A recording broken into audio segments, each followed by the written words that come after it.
30여 년 전에 제가 대학에 들어갈 때 주변에 있는 분들이 축하해 주시면서 대학에 들어가면 절대로 데모하지 말고 공부만 열심히 해라, 이런 당부를 참 많이 해 주셨습니다. 제가 들어간 80년대 대학에 들어간 80년대 중반은 역사적으로 가장 많은 데모가 있었던 시기라고 할 수 있겠습니다. 입학식 하는 날부터 87년 그 대통령 직선제 개헌이 이루어질 때까지 학교 안팎에서 수없이 많은 데모가 있었습니다. 학교 다니는 그 내내 늘 그 최루탄 가스 냄새를 맡으면서 살았습니다. 그런데 그렇게 데모가 많았던 시절에 저는 그 주변 분들의 충고에 충실하게 데모에는 거의 신경 쓰지 않고 공부만 하면서 살았습니다. 가끔 데모에 참가하더라도 그냥 멀리서 구경하는 수준에 그쳤습니다. 그런데 그 당시에 그 데모에 앞장섰던 친구들, 선후배들 중에 지금 정치 분야뿐만 아니라 사회 여러 분야에서 큰 역할을 하고 있는 사람들이 많이 있습니다. 저보다 공부를 훨씬 못했던 친구 하나는 국회의원이 되어서 나름대로 나라 발전에 큰 역할을 하고 있습니다.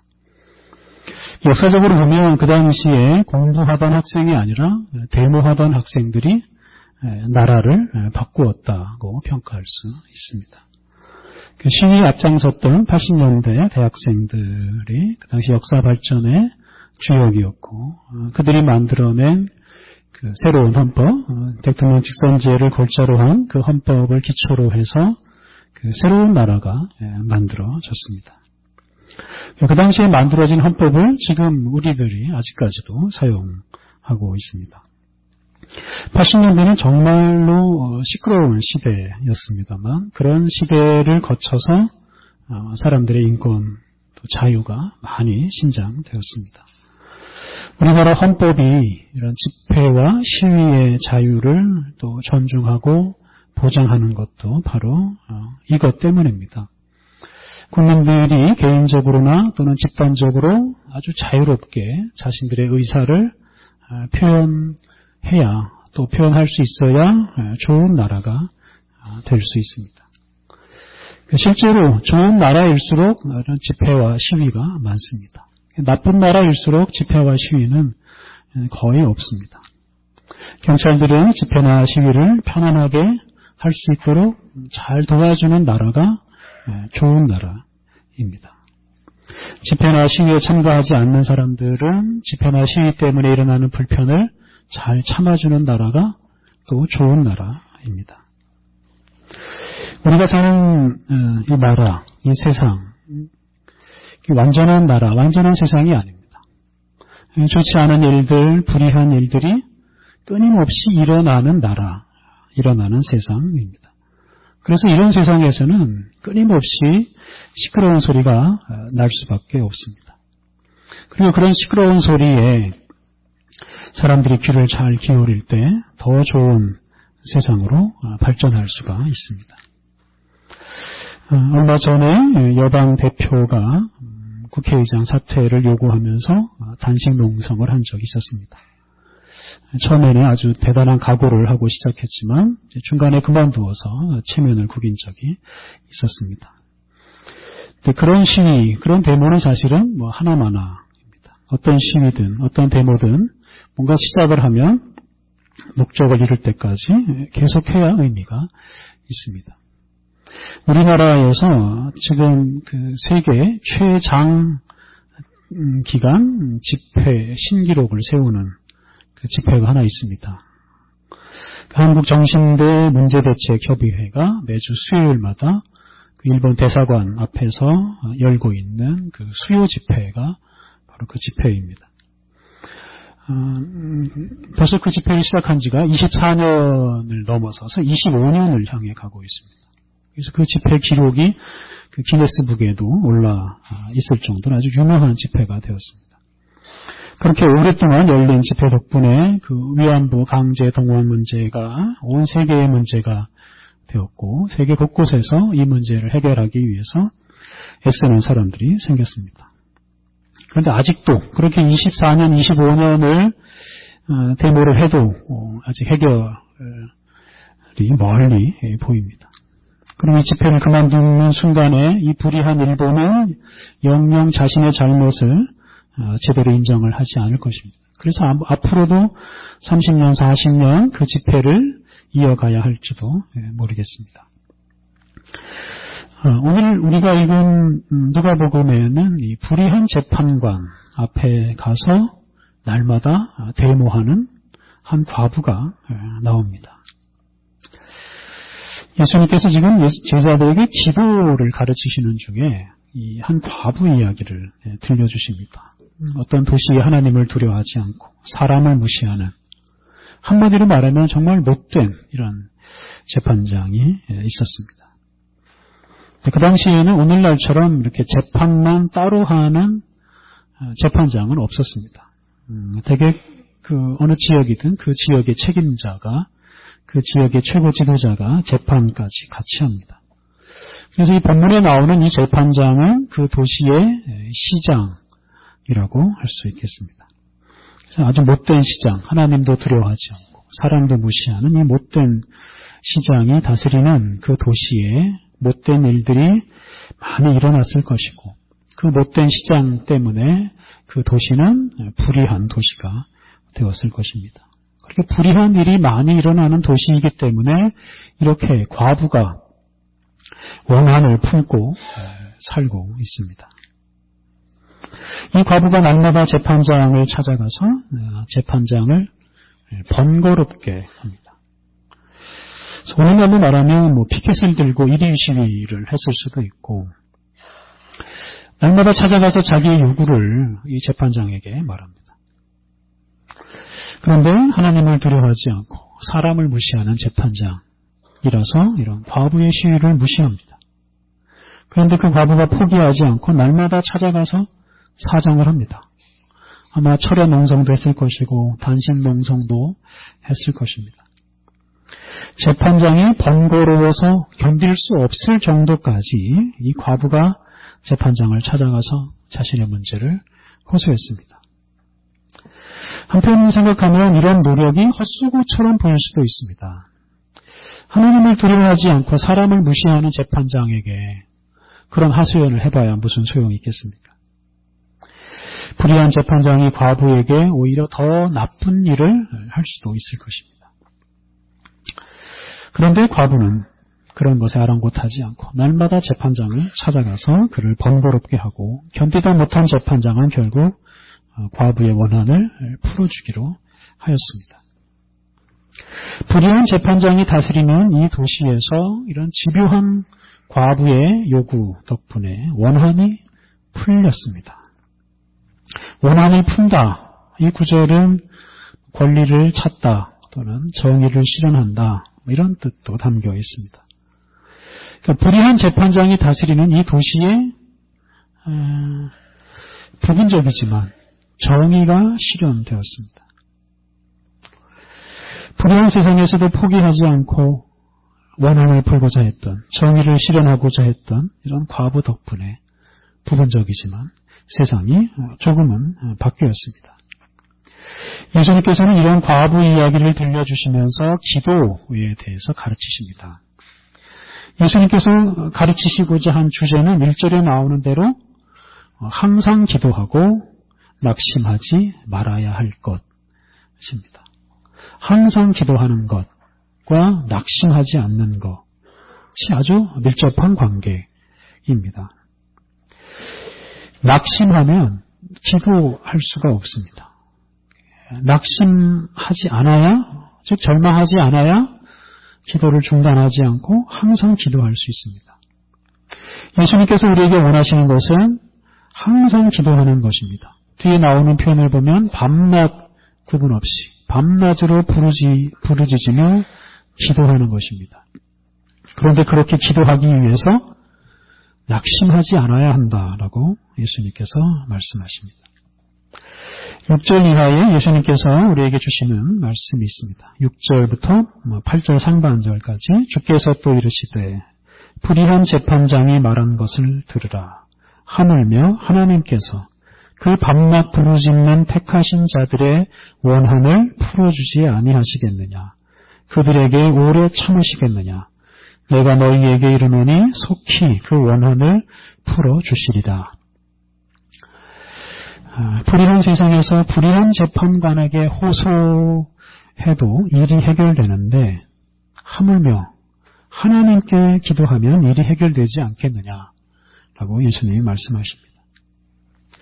하나님께서 택한 사람들이 온 세상을 다스리시는 정의로우신 하나님께 밤낮으로 부르짖으면 하나님께서 반드시 그 원한을 풀어주신다라고 말씀하십니다. 잃어버린 권리를 되찾게 해주시고 정의로운 세상을 만들어 주십니다. 그렇기 때문에 이렇게 속히 원한을 풀어주시는 하나님께 기도하라고 말씀하십니다. 여기서 예수님은 밤낮 부르짖는 것을 강조하고 계십니다. 우리가 기도하지 않더라도 하나님께서 그냥 알아서 해결해 주시면, 하나님께서 알아서 원한을 풀어주시면 얼마나 좋겠습니까? 그런데 하나님께서 그렇게 하지 않으십니다. 하나님은 밤낮 부르짖는 사람의 원한을, 사람이 밤낮으로 부르짖을 때 그 원한을 풀어주십니다. 밤낮으로 부르짖는 사람이 있어야 권리를 잃어버린 사람이 권리를 찾고 불의한 세상이, 정의로운 세상이 될 수 있습니다. 8절에 나오는 밤낮 부르짖는 택하신 자들이라는 표현을 주목해 보십시오. 밤낮 부르짖는 사람과 택하신 사람이 같은 사람입니다. 이 구절을 좀 더 확대 해석을 하면 하나님께서 선택한 사람은 밤낮 부르짖는 사람이 되는 겁니다. 하나님께서 밤낮 부르짖으며 기도하도록 사람을 선택하셨다 하는 말씀입니다. 하나님께서 우리를 밤낮 부르짖는 사람으로, 밤낮으로 기도하는 사람으로 우리를 선택해 주셨습니다. 그래서 기도가 바로 우리의 사명입니다. 하나님께서 왜 우리를 그리스도인이 되게 하셨습니까? 밤낮 부르짖으면서 기도하며 살도록 우리를 선택하셨습니다. 그리스도인과 비그리스도인의 차이가 여러분 무엇이라고 생각하십니까? 오늘 본문에 비춰보자면 그것은 기도하는 것과 기도하지 않는 것입니다. 단순하게 말하면 기도하는 사람은 그리스도인이고 기도하지 않는 사람은 그리스도인이 아닙니다. 여러분은 기도하고 사십니까? 여러분은 그리스도인이십니까? 기도하지 않는 그리스도인은 참된 그리스도인이 아닙니다. 하나님은 우리를 부르셔서 그리스도인이 되게 하시고 또한 기도하는 사람이 되게 하셨습니다. 그리고 하나님은 우리들이 드리는 그 기도를 들으시고 우리들의 원한을 풀어주십니다. 정의로운 세상을 이루어주십니다. 원한을 풀어주시는 하나님이 중요하지만 그에 못지않게 밤낮 부르짖으며 기도하는 사람이 또한 중요합니다. 하나님께서 밤낮 부르짖으며 기도하는 사람의 그 기도를 들으시고 일하시기 때문입니다. 그런데 여러분, 이 땅에 밤낮으로 부르짖으며 기도하는 사람이 얼마나 된다고 생각하십니까? 예수님께서는 점점 기도하는 사람이 사라지는 것을 안타깝게 여기시면서 말씀하십니다. 8절 하반절, 그러나 인자가 올 때에 세상에서 믿음을 보겠느냐. 인자가 올 때, 예수님이 다시 오실 때, 세상 마지막 때입니다. 하나님의 나라가 완성되는 때입니다. 오늘 본문 앞에 나오는 누가복음 17장 마지막 부분을 보면 인자가 올 때에 그냥 일상생활이나 욕심에 빠져서 인자가 오는 것에 또 하나님의 나라가 이루어지는 것에 전혀 관심을 두지 않는 사람들이 많아질 것이라고 예수님께서 말씀하셨습니다. 사람들이 믿음을 버리고 다 예수님을 기다리지 않고 하나님의 나라를 기다리지 않게 된다는 것입니다. 믿음을 잃어버리고 예수님을 기다리지 않고 하나님을 기다리지 않는 이 상태, 여러분 이 상태가 어떤 상태라고 생각하십니까? 바로 그게 낙심한 상태입니다. 낙심한 상태에 빠지면 기도할 수가 없습니다. 낙심하면 밤낮 부르짖으며 기도할 수가 없습니다. 기도가 중단됩니다. 낙심한 사람, 포기한 사람은 기도하지 못합니다. 기도하면 뭐해? 기도한다고 뭐가 달라져? 다 소용없어. 어차피 세상은 안 바뀌어. 여러분, 이런 말들을 누가 합니까? 낙심한 사람들이 하는 말입니다. 절망한 사람들이 하는 말입니다. 요즘 한 대학이 주목을 받고 있습니다. 우리 교회 근처에 있는 대학에서 소위 비선 실세의 딸에게 온갖 특혜를 주었습니다. 입학할 자격이 없는데도 입학을 시키고 학점받을 자격이 없는데도 학점을 주었습니다.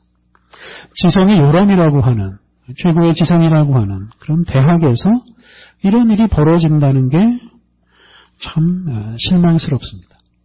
그런데 알고 보면 그런 일들이 사실 우리 사회 곳곳에서 벌어지고 있습니다. 우리나라에서 공부를 제일 잘한다고 하는 사람들이 모여있는 서울대 의대에서, 나라의 최고 지도자들이 모여있는 정부에서, 청와대에서, 국회에서, 사법부에서 그런 일들을 우리가 쉽게 찾을 수 있습니다. 그런데 더 큰 문제는 무엇이냐면 우리가 그런 것에 익숙해져 간다는 사실입니다. 불의한 세상에 익숙해져 갑니다. 그래서 불의한 일이 일어나도 별로 대수롭지 않게 여깁니다. 세상이 다 그런 것이. 억울하면 성공해라. 이런 식으로 말하는 사람들이 점점 많아집니다. 이렇게 불의한 세상에 익숙해져서 실망하고 낙심해 버리면 기도할 수 없다는 것이 중요합니다. 불의한 세상을 사는 중에 불의한 세상에 오염되어서 믿음을 잃어버리고 낙심하게 되면 우리는 더 이상 기도하지 못합니다. 불의한 세상이 망하고 하나님의 뜻이 이루어지는, 하나님 나라가 이루어질 것이라는 믿음, 소망이 없으면 우리는 기도할 수 없습니다. 기도는 아무나 하는 게 아닙니다. 기도는 믿음 있는 사람이 할 수 있는 일입니다. 기도는 낙심하지 않는 사람들, 희망을 버리지 않는 사람들이 할 수 있는 일입니다. 그런데 문제는 예수님의 말씀처럼 믿음을 잃는 사람들, 낙심하는 사람들이 점점 많아진다는 것입니다. 그로 인해서 기도하는 사람도 점점 적어지고 있습니다.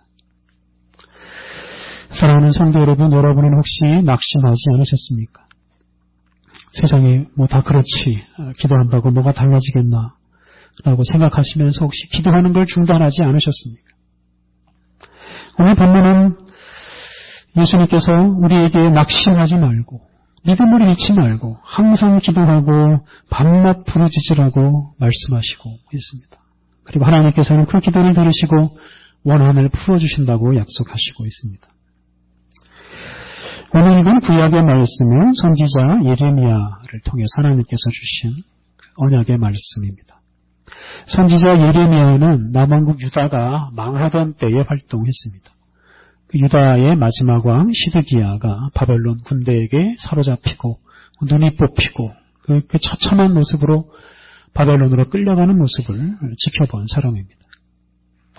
아주 험한 시기를 살았던 이 예레미야가 그 당시에 한 일을 한마디로 요약하자면 바로 기도입니다. 왕을 비롯해서 온 나라가 범죄에 빠져서 망해가고 있을 때 예레미야는 기도했습니다. 기도한데 무슨 소용이 있겠습니까? 망할 나라가 망하지 않는 것도 아닙니다. 차라리 죄악이 너무나 많아서 망하는 게 더 나은 상황이었습니다. 그런데 그런 상황에서도 예레미야는 기도했습니다. 예레미야를 싫어하는 시드기야가 예레미야를 감옥에 가두었을 때 예레미야는 그 감옥에서 하나님의 인도하심을 따라서 기도했고 그 기도하는 중에 예레미야가 하나님으로부터 주시는 희망의 말씀을 받았습니다. 오늘 읽은 본문이 포함된 예레미야 30장, 31장 이 두 장을 가리켜서 작은 위로의 책이라고 부릅니다. 하나님께서 망해가는 나라, 망해가는 사람들에게 주시는 위로의 말씀입니다. 오늘 본문에 나오는 것처럼 하나님은 장차 이스라엘 민족과 새로운 언약을 맺으시고 그들에게 새로운 시대를 주실 것이라고 약속해 주십니다. 하나님께서 이런 새로운 약속의 시대, 신약의 시대를 바로 기도하는 예레미야를 통해서 이스라엘 민족에게 주셨습니다. 그리고 이 희망의 말씀 덕분에 유다 사람들은 나라가 망한 이후에도 이 약속의 말씀을 품고 희망을 품고 살았습니다. 먼 나라 바벨론으로 끌려가서 모진 포로 생활을, 노예 생활을 했습니다만 이 희망의 말씀을 품고 견뎌냈습니다.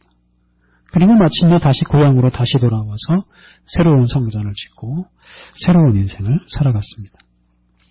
낙심하지 않고 믿음을 잃지 않고 기도한 예레미야 선지자를 통해서 이스라엘 민족은 희망의 말씀을 얻었고 그리고 그 희망의 말씀을 통해서 새로운 시대를 살아가게 되었습니다. 낙심하지 않고 믿음을 잃지 않고 기도한 예레미야를 통해서 하나님께서 이루셨습니다. 성도 여러분, 기도하도록 부름받은 우리 그리스도인들은 예수님을 믿는 그 믿음 덕분에 낙심하지 않는 사람들입니다. 우리는 불의한 세상에 익숙해질 수 없는 사람들입니다. 오히려 불의한 현실에 적응하지 못해서 하나님께 울부짖고 밤낮으로 기도하는 사람들입니다. 우리는 불의한 현실에 살지만, 불의 때문에 망해가는 현실 속에서 살지만 이런 현실이 아닌 새로운 현실을, 하나님께서 가져오시는 새로운 현실을 기대하는 사람들입니다. 우리는 하나님의 나라와는 거리가 너무나 먼 이런 불의한 현실 속에서도 주기도의 내용처럼 하나님의 이름이 거룩히 여김을 받고 하나님의 나라가 이 땅 위에 임하고 하나님의 뜻이 이 땅에 이루어지기를 기도하는 사람들입니다. 언젠가는 이 세상에서 하나님만이 존귀하게 되고 하나님의 뜻이 온전히 이루어질 것이라고 믿고 하나님 나라가 완성될 그 날이 올 것이라고 믿고 기도하는 사람들이 바로 우리 그리스도인들입니다. 그리고 하나님께서는 이렇게 기도하는 사람들을 통해서 이 땅에서 일하시고 이 땅에서 불의를 없애시고 이 땅에서 당신의 뜻을 이루십니다. 밤낮 기도하도록 부름받은 성도 여러분, 그리스도인답게 기도하며 사십시오. 불의한 현실에 적응하지 말고 불의한 현실 때문에 포기하지 말고 밤낮 부르짖으며 사십시오. 우리들이 기도할 때 하나님께서 우리의 기도를 들으시고 우리의 원한을 풀어주십니다. 불의한 세상에서 우리들이 불의한 현실을 받아들이지 않고 하나님께 밤낮으로 부르짖을 때 불의한 현실이 아닌 새로운 현실에서 우리들이 살아가게 될 것입니다. 하나님께서 기도하는 우리를 동역자로 삼으시고 우리의 기도를 통해서 일하십니다. 하나님의 나라가 우리들 가운데 이루어질 때까지 낙심하지 말고 믿음을 잃지 말고 항상 기도하며 살아가시기를 바랍니다. 함께 기도하시겠습니다. 하나님, 우리를 불러 그리스도인이 되게 하시고 하나님 나라 소망을 품고 기도하는 사람으로 살게 하시니 감사합니다. 하나님, 불의한 현실 속에서도 우리들이 낙심하지 않게 하옵소서. 믿음을 잃지 않게 하옵소서. 불의한 현실 속에서 우리들이 오히려 더 크게 기도하게 하옵소서. 쉬지 않고 밤낮 부르짖게 하옵소서. 하나님, 우리가 기도하며 꿈꾸는 세상이 장차 이 세상의 현실이 될 것을 굳게 믿고 늘 소망을 품고 기도하는 사람으로 살게 하옵소서. 기도하는 우리들이 불의한 이 세상의 희망이 오니 우리가 기도하며 이 사명을 잘 감당하게 하옵소서. 예수님의 이름으로 기도드립니다. 아멘.